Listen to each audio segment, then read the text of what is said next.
Hey everyone, welcome back to 5-Day Crypto. Today we're going to look at Bitcoin. Bitcoin's the market mover, over $1 trillion market cap. We got to look at Bitcoin to know what the rest of the altcoins are going to do as a whole. Obviously, you'll have meme coins randomly shoot up 40% in a day for no reason. You might have some gaming coins like Matic or Engine that seem to be doing well when others are not. But as a whole, when Bitcoin runs up or drops big in a big time way, very bigly, you're going to have the rest of the market kind of follow that. So it's important to stay on top of Bitcoin, even if you don't have any, which I do suggest you have some, a little bit. You want a bit of the king. I'm rambling. Let's get going. On the daily charts, we're down at these are my two favorite moving averages for a move up. When you're moving up, these are what I like. The 21-day exponential moving average, the 8-day simple moving average. If you switch to a weekly, that just switches to a weekly. 8 weekly simple moving average, 21 weekly exponential moving average. Hopefully you follow that. So when one breaks, hopefully the next one holds. So far we're holding the 21 week. This is what we want to look for, right? We had a wick below, but the candle closed today in 8 hours, almost 9 hours from now. Where we close at will be important because this line is right now about 58.8. If we close above 58.8, we're still good. We have support. We have the ability to reverse this and continue on our merry way to the upside. However, if we close below it, tomorrow would be a very important candle.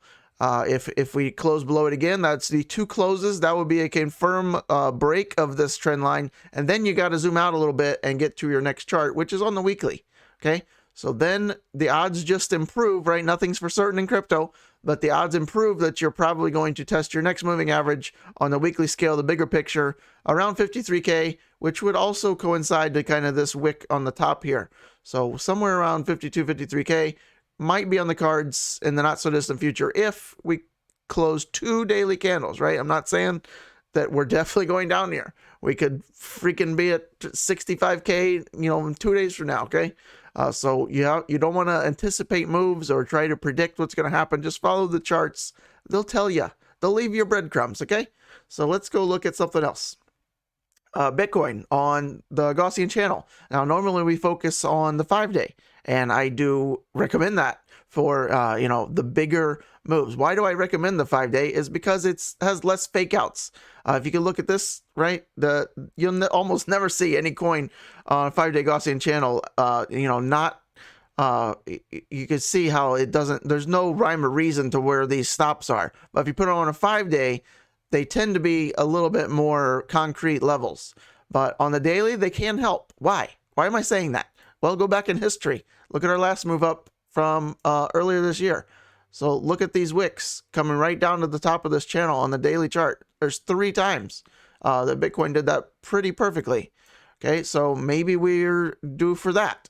That would be another option for us. That might be over the next, right, if it takes another handful of days or weeks and we just continue this kind of downward momentum or even slide off here, you could see this trajectory is really starting to kick up on the 1 day. So that would kind of make sense to me, right? So we're going up this way, and then if prices continue to come down, maybe we run into something like that. That would be, around that same 58, 57K level, depending on what we do, right? If we just continue to go down sharply, which I don't anticipate, the prices would obviously be lower. But maybe something like this is the more odds on. The daily would kind of rhyme with that, 58K level, which is still right now on the cards to save us from that 21-day, and you don't have to zoom out. It's 58, 59K makes sense for a solid hold. The 21-day has held beautifully before. If the 8-day doesn't hold, the 21-day tends to hold in a 21-day EMA tends to hold in a nice bull run. So which I think we're in, right? But healthy pullbacks is what you want. So a lot of people only want up, but that's the wrong mindset. Well, it'd be nice, but that's not how markets work. The faster up we go, the house of cards is gaining higher. How high can you build a house of cards? Some people are very good at that, but guess what? You have to have a strong base to do that. Same thing in trading. Your base is getting weaker the more green you print in a row. So 3 up is fine. Let's just have a couple, minor, 2 steps up, 1 step back, and then you can remain healthy and continue upwards in a healthy way. The longer it takes us to move to 100K, 200K, whatever, the better chances we have of going higher across all of crypto. If we peak at 150K in December, if we're at 100K plus in what? Now it's less than 2 months, 2 months from now. That would be pretty bad. It would be, because look at where we would have to go here. Here's 2022. Look how unhealthy this would be. Look at this move. I mean, even if we start next week, we're on a weekly chart now. Here's 2022. So if you think we're going to, here's $120,000. A lot of people think we're going higher than that. Are you kidding? Do you know how unhealthy this kind of move would be? That would not be so good. And we would be due for a massive cool off, to say the least, if not go into a full-blown bear market after that.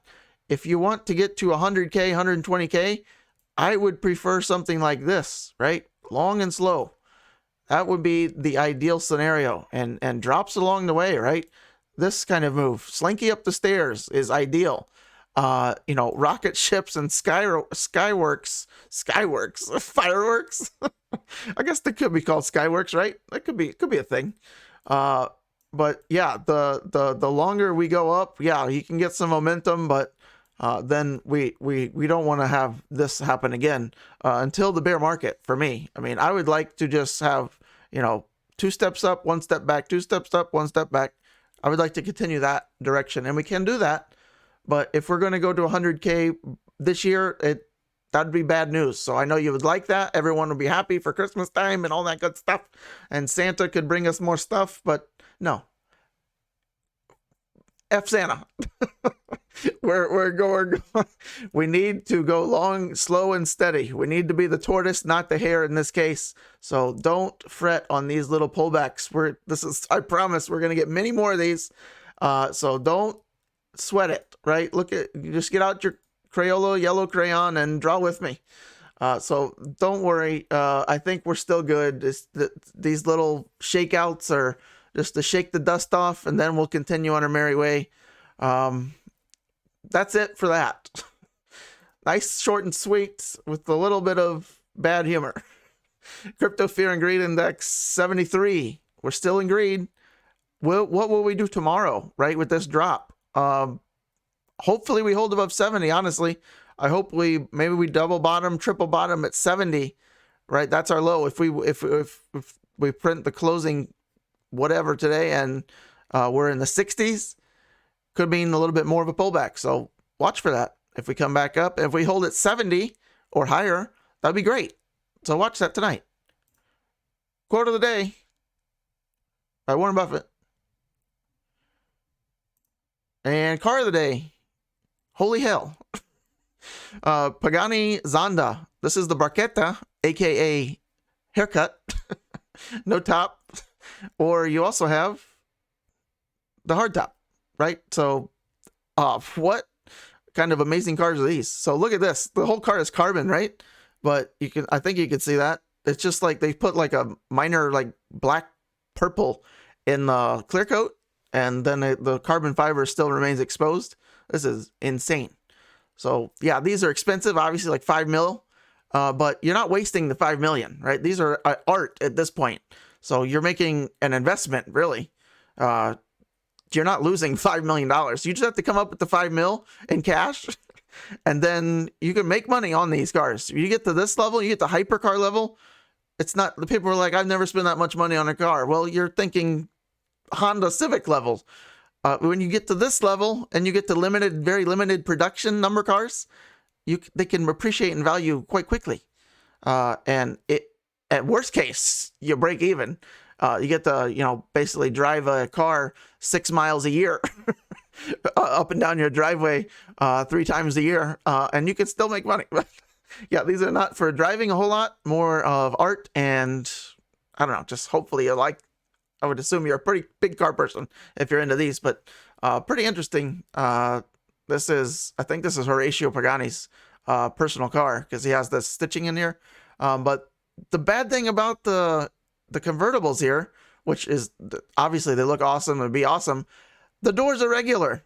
If you get to the hardtop Paganis, the doors open up like, you know, massive, you know, the doors are insane. If you've never seen a Pagani open, this whole thing turns into a basic transformer.